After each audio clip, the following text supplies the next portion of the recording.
কাহিনীর নতুন আরেকটি অধ্যায়ে আপনাদের সকলকে স্বাগত জানাচ্ছি। আমি প্রিয়াঙ্কা আর আপনারা দেখছেন সম্ভবামি যুগে যুগে। ডিএসপি ম্যাডাম বেশ বদল করে ভিক্ষা করছিলেন। তখনই এক দারোগা তার উপর লাঠি চার্জ করতে লাগলেন। ডিএসপি ম্যাডাম এর পরবর্তীতে যে কাজ করেছিলেন সেটা জানলে আপনাদেরও শরীরে শিহরণ জেগে যাবে। এই ঘটনা শুরু হয়েছিল আজ থেকে প্রায় 20 বছর আগে। ভারতবর্ষের একটি ছোট্ট গ্রামে দীপিকা নামের একটি মেয়ে তার বাবা মার সঙ্গে বাস করত।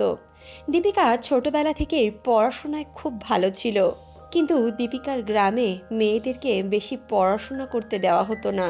গ্রামের লোকজন এটাই মনে করতেন মেয়েদেরকে রান্না বান্না শেখাও, ঘরের কাজ শেখাও, আর যত তাড়াতাড়ি সম্ভব মেয়েদের বিয়ে দিয়ে দাও। দীপিকার মা বাবাও ওই একই রকম চিন্তাধারা পোষণ করতেন। তাই সপ্তম শ্রেণী অবধি পড়াশোনা করার পর দীপিকার পড়াশোনা বন্ধ হয়ে গেল। কিন্তু দীপিকাও খুব জেদি ছিল। সে যেভাবে সেভাবে নিজের বাবা মাকে রাজি করালো এবং আবার নিজের পড়াশোনা শুরু করলো। সে এইচএস অবধি নিজের পড়াশোনা সম্পন্ন করলো। কিন্তু তারপর তার বাবা মারা তার বিয়ের জন্য ছেলে খুঁজতে শুরু করলেন। দীপিকা আরও অনেক পড়াশোনা করতে চাইতো। তার স্বপ্ন ছিল সে একজন উচ্চ পদের সরকারি অধিকারী হবে, কিন্তু কেউই তার স্বপ্নের কদর করছিল না। তার বাবা তাকে বলেছিল, আমি তোর বিয়ে এমন জায়গায় দেব যেখানকার লোকেরা তোকে পড়াশোনা করতে দেবে। বাবা মার কথার চাপে পড়ে দীপিকা বিয়ে করতে রাজি তো হয়ে গেল, কিন্তু সে মন থেকে এই বিয়েতে রাজি ছিল না। তখনই বিনোদের সঙ্গে তার দেখা হলো। বিনোদের পরিবার খুব ভালো ছিল। টাকা পয়সার দিক থেকেও বিনোদের পরিবারে কোনো প্রবলেম ছিল না, কোনো অভাব ছিল না। বিনোদের বাবার একটি হোটেল ছিল এবং সেই হোটেলে বিনোদও কাজ করত। দীপিকা বিয়ের আগে বিনোদকে একটি শর্ত দিল। সে বলল বিয়ের পর সে পড়াশোনা করতে চায় এবং পড়াশোনা করে সে সরকারি চাকরি করতে চায়। বিনোদও দীপিকার এই শর্ত মেনে গেল এবং খুব ভালোভাবেই তাদের দুজনের বিয়ে সম্পন্ন হলো। কিন্তু বিয়ের পর বিনোদ নিজের শর্তের কথা ভুলে গেল আর দীপিকাও ঘরের কাজবাজে পুরোপুরি ব্যস্ত হয়ে পড়ল। কিন্তু কাজবাজের শেষে দীপিকা যখনই একা একা বসতো তখনই তার স্বপ্নগুলো তার জীবনে উকি মারত। দীপিকা জীবনে শুধু রান্না বাড়ি আর রান্নাঘর অবধি সীমিত থাকতে চাইছিল না। সে চেয়েছিল পড়াশোনা শিখে একজন সরকারি অধিকারী হবে এবং সে নিজের নাম এবং নিজের পদমর্যাদার প্রতিষ্ঠা করবে। দীপিকা জীবনে বড় কিছু করতে চাইছিল, আর যার জন্য তাকে কঠোর পরিশ্রম করতে হতো, অনেক পড়াশোনা করতে হতো। এমনটা ভেবেই সে একদিন বিনোদকে বলল, দেখো বিনোদ, বিয়ের তো অনেক দিনই হয়ে গেল, এখন আমি আবার আমার পড়াশোনা শুরু করতে চাই। আমি সিভিল সার্ভিসের জন্য নিজেকে তৈরি করতে চাই। বিনোদ দীপিকাকে খুব ভালোবাসত। সেও দীপিকার এই কাজে তার সঙ্গ দিল। বিনোদ বলতে লাগলো, তোমার যেমন ইচ্ছা তুমি তেমন করো, আমি তোমার সঙ্গে আছি। তারপর দীপিকা আবারও কলেজে ভর্তি হলো। বিনোদ তাকে সব সময় সাহায্য করত, সব সময় তার সঙ্গ দিত। বিনোদ তাকে কলেজে নিয়ে যেত, কলেজ থেকে আবারও বাড়ি ফিরিয়ে আনতো। পড়াশোনাও সে দীপিকাকে অনেক সাহায্য করত। দেখতে দেখতে দীপিকার গ্র্যাজুয়েশন কমপ্লিট হলো। গ্র্যাজুয়েশন কমপ্লিট হওয়ার পর দীপিকা বিনোদকে জানালো সে এবার ইউপিএসসি এক্সামের জন্য পড়াশোনা করতে চায়, আর তার জন্য তাকে দিল্লিতে যেতে হবে। বিনোদ প্রথম দিকে তো দীপিকাকে নিজের থেকে আলাদা করতে চাইছিল না, কিন্তু পরক্ষণেই তার মনে হলো সে যদি দীপিকাকে এখন আটকে দেয় তাহলে সে যে স্বপ্ন দেখেছে সেই স্বপ্ন সে কোনোদিনও পূরণ করতে পারবে না। এত পড়াশোনা করার কোনো মানেই থাকবে না। বিনোদ দীপিকার মনের অবস্থা বুঝলো এবং তাকে দিল্লিতে একটি ভালো কোচিং সেন্টারে ভর্তি করে দিল। সে নিজে দীপিকার সঙ্গে দিল্লিতে গেল এবং সেখানে গিয়ে সে তাকে একটি ছোট্ট ভাড়া ঘর করে দিল।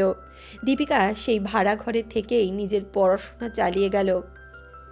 মাঝে মধ্যে বিনোদ দিল্লিতে দীপিকার সঙ্গে থাকতে যেত, আবার মাঝে মধ্যে সে নিজের বাড়ি ফিরে আসতো, নিজের বাবার ব্যবসাপাতি দেখাশোনা করত।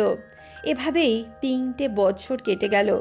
দীপিকা 3 বছর সিভিল সার্ভিস পরীক্ষার জন্য প্রয়াস করল এবং শেষ পর্যন্ত তার সিলেকশন হয়ে গেল। সে ডিএসপি পদে নথিভুক্ত হলো এবং কয়েক মাস ট্রেনিংয়ের পর তাকে একটি জেলায় ট্রান্সফার করে দেওয়া হলো।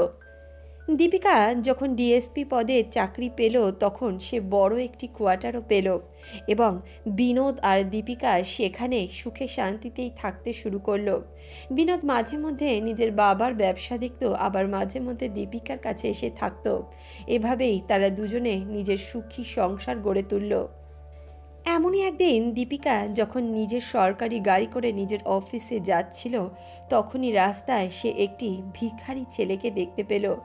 বাচ্চাটি প্রায় 6-7 বছর বয়স হবে। সে হাতে একটি ভিক্ষের বাটি নিয়ে সেখানে দাঁড়িয়ে দাঁড়িয়ে ভিক্ষে করছিল। তার একটি হাত ভাঙা ছিল এবং তার অবস্থা খুব শোচনীয় ছিল। দীপিকার সেই বাচ্চাটিকে দেখে খুব দয়া হলো। সে নিজের গাড়ি থেকে নেমে বাচ্চাটির কাছে গেল আর বলতে লাগলো, তুমি এখানে দাঁড়িয়ে দাঁড়িয়ে ভিক্ষে করছো কেন? তোমার বাবা মা কোথায়?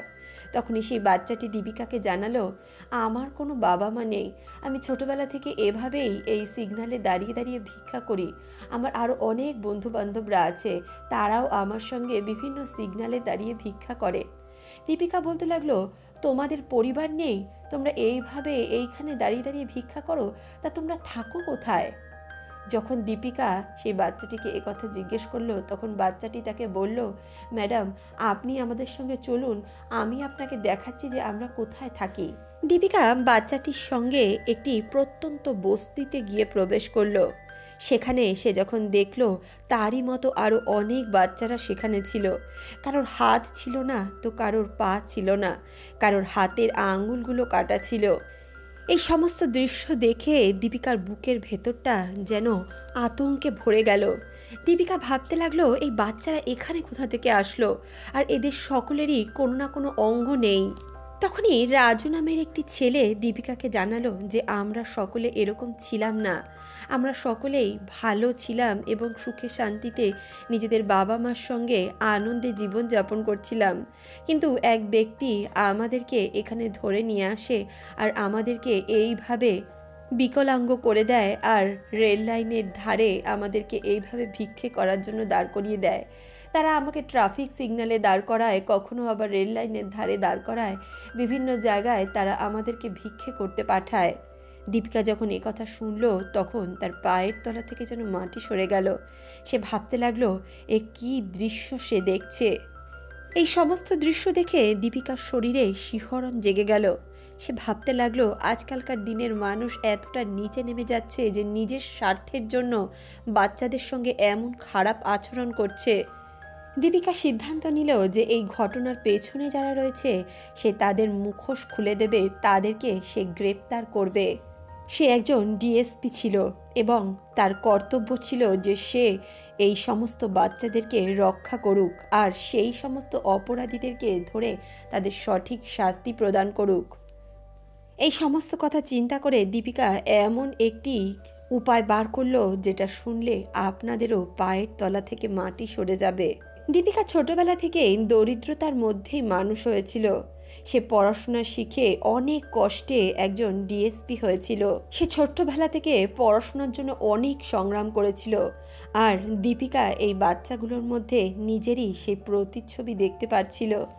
দীপিকা মনে মনে উপলব্ধি করতে পারল যে এই সকল বাচ্চাদেরও পড়াশোনা করার অধিকার আছে, এদেরও নিজের জীবনে সুস্থ জীবনযাপন করার অধিকার আছে, এদের সঙ্গে খুব অন্যায় হচ্ছে। এমনটা ভেবে দীপিকা একটি পাগলের ভেষ ধারণ করলো।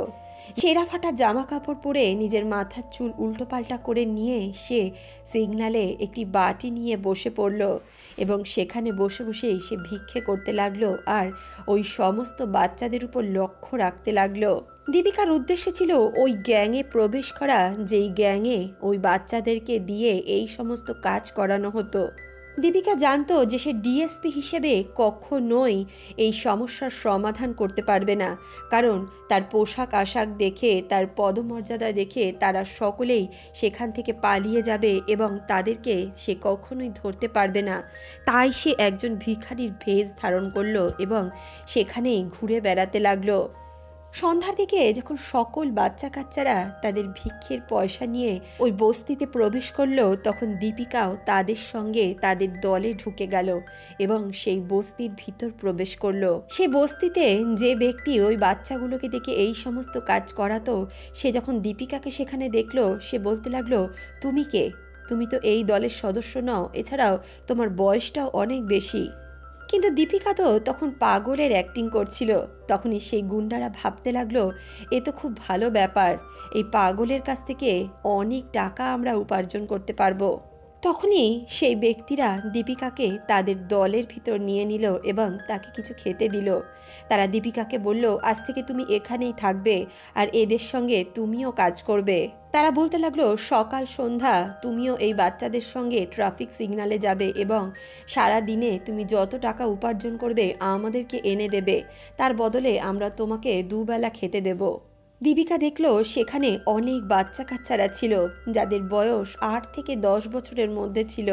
সে সকল বাচ্চাদের জামা কাপড় খুব ভালো ছিল, তাদের দেখে মনে হচ্ছিল তারা ভালো পরিবারের সন্তান।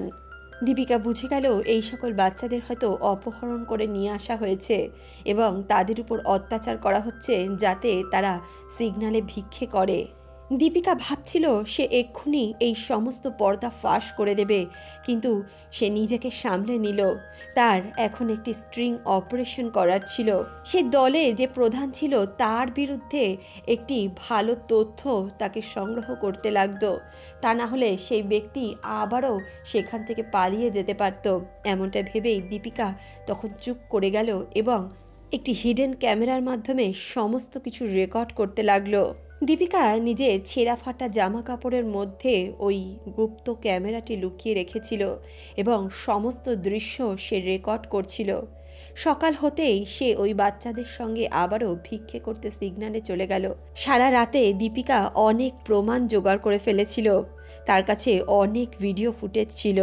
সেদিন রাজু নামের একটি ছেলে, যার বয়স 11 বছর ছিল, যে সেদিন সাহস করে দীপিকাকে ওই সমস্ত ঘটনা বলেছিল, তার সঙ্গেই দীপিকা একটি পরামর্শ করল এবং তার সঙ্গে মিলে দীপিকা একটি যোজনাও বানালো। সেদিন দীপিকা ওই রাজু নামের ছেলেটিকে নিয়ে পুলিশ স্টেশনে প্রবেশ করলো। দীপিকা রাজুকে ভালো মতো বুঝিয়ে দিল, সে যদি কোর্টে ওই গ্যাং সম্বন্ধে কথা বলে এবং তাদেরকে ধরিয়ে দেয়, তাহলে ওই সকল বাচ্চারা মুক্তি পেয়ে যাবে এবং তারা একটি সুস্থ ভবিষ্যৎ দেখতে পাবে। তাদের সকলকে তাদের বাবা মার কাছে পৌঁছে দেওয়া হবে। রাজু যখন দীপিকার মুখ থেকে একথা শুনল, সে পুলিশকে সমস্ত সত্য ঘটনা বলতে রাজি হয়ে গেল। দীপিকা রাজুকে বলল, তুমি কোনো চিন্তা করো না, আমি কোনো পাগল ভিখারিনী নই, আমি একজন ডিএসপি ম্যাডাম। এখানে যত পুলিশ অফিসাররা রয়েছে সবাই তোমার সঙ্গে থাকবে। তুমি যদি সত্যি কথা বলো তাহলে আমরা সকলে তোমাকে সাহায্য করব। রাজু তাদেরকে সাক্ষী দিতে রাজি হয়ে গেল। দীপিকা রাজুকে নিয়ে এবং তার পুলিশ টিমকে নিয়ে ঘটনাস্থলে পৌঁছলো এবং সেখানে সেই সমস্ত ব্যক্তিদেরকে সে গ্রেপ্তার করলো। সেখানকার যিনি হেড ছিলেন তিনি দীপিকাকে বলতে লাগলেন, আপনি আমার কিছুই করতে পারবেন না, কারণ এই বাচ্চারা আমার বিরুদ্ধে সাক্ষী দেবে না। একটা বাচ্চাকেও আপনি আমার বিরুদ্ধে সাক্ষী দেওয়াতে পারবেন না। এমনটা বলে সে বাচ্চাদেরকেও ভয় দেখাতে লাগলো। তখনই দীপিকা তাকে বলল যে আমার তোমাদের বিরুদ্ধে যথেষ্ট প্রমাণ রয়েছে। কাল রাতে তোমরা যা যা করেছো সমস্ত ভিডিও ফুটেজ আমার কাছে রয়েছে, তাই কোনোভাবেই তুমি এখান থেকে বেঁচে ফিরতে পারবে না। আর এদিকে সেই বাচ্চারাও তখন রাজুর কথা মতো সেই ব্যক্তির বিরুদ্ধে সাক্ষী দিতে রাজি হয়ে গেল। দীপিকা আর তার টিম সেই সমস্ত ব্যক্তিদের আটক করলো এবং ওই বাচ্চাগুলোকে উদ্ধার করলো। কিছুদিনের মধ্যেই গ্যাংয়ের সমস্ত ব্যক্তিদেরকে আটক করে নেওয়া হলো এবং তাদের যথার্থ শাস্তি দেওয়া হলো। এক এক করে প্রত্যেকটি বাচ্চাকে তার বাবা মার কাছে পৌঁছে দেওয়া হলো এবং সে সকল বাচ্চাদের জীবন আবার নতুন করে শুরু হলো। দীপিকার মতো একজন ডিএসপি ম্যাডামের জন্য আজকে এতগুলো বাচ্চা আবারও প্রাণ দান পেয়েছিল। তারা আবারও নিজের জীবনে বাঁচার স্বপ্ন দেখেছিল। দীপিকার নাম চারদিকে ছড়িয়ে পড়ে।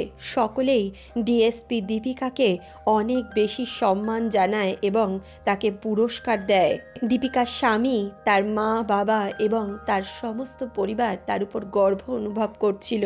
দীপিকা একটি সভায় জানায় আজ সে যে পর্যায়ে পৌঁছেছে, আজকে সে সমাজের জন্য যা কিছু করতে পারছে তার পেছনে শুধুমাত্র তার স্বামীর অবদান রয়েছে। কারণ এইচএসের পর তার বাবা মা তার বিয়ে দিয়ে দিয়েছিল, কিন্তু তার স্বামী সব সময় তার সঙ্গ দেয় এবং তাকে অনেক সাহায্য করে। পড়াশোনার ক্ষেত্রে হোক বা অন্য কোনো ক্ষেত্রে হোক, তার স্বামী সব সময় তার সঙ্গ দিয়েছিল, তার পাশে থেকেছিল। সে নিজের উন্নতির সমস্ত ক্রেডিট তার স্বামীকে দেয়। বন্ধুরা, আপনারা দীপিকার সম্বন্ধে কি বলতে চান এবং তার স্বামীর সম্বন্ধেই বা আপনাদের কি ধারণা? নিজেদের মূল্যবান মন্তব্য কমেন্ট বক্সে অবশ্যই লিখে জানাবেন। তাহলে বন্ধুরা, আজকের এই কাহিনী, আজকের এই প্রসঙ্গ আপনাদের কেমন লাগলো কমেন্ট বক্সে অবশ্যই লিখে জানাবেন। ভিডিওটি ভালো লাগলে অবশ্যই ভিডিওটিতে একটি লাইক করুন, বন্ধু বান্ধব আত্মীয় পরিজনের সঙ্গে ভিডিওটি শেয়ার করুন। বন্ধুরা, এই সকল কাহিনীগুলি আপনাদের মনে কষ্ট দেওয়ার জন্য অথবা আপনাদেরকে দুঃখ দেওয়ার জন্য তৈরি করা হয় না। এই কাহিনীগুলি তৈরি করা হয় যাতে এই কাহিনীগুলি থেকে আপনারা কিছু শিক্ষা গ্রহণ করতে পারেন এবং ভবিষ্যতে আপনাদের কোনো সমস্যা হওয়ার হাত থেকে আপনারা নিজেদেরকে সচেতন করতে পারেন। তাহলে দেখা হচ্ছে নতুন কোনো কাহিনীর সঙ্গে, নতুন কোনো গল্পের সঙ্গে। ততক্ষণের জন্য টেক কেয়ার।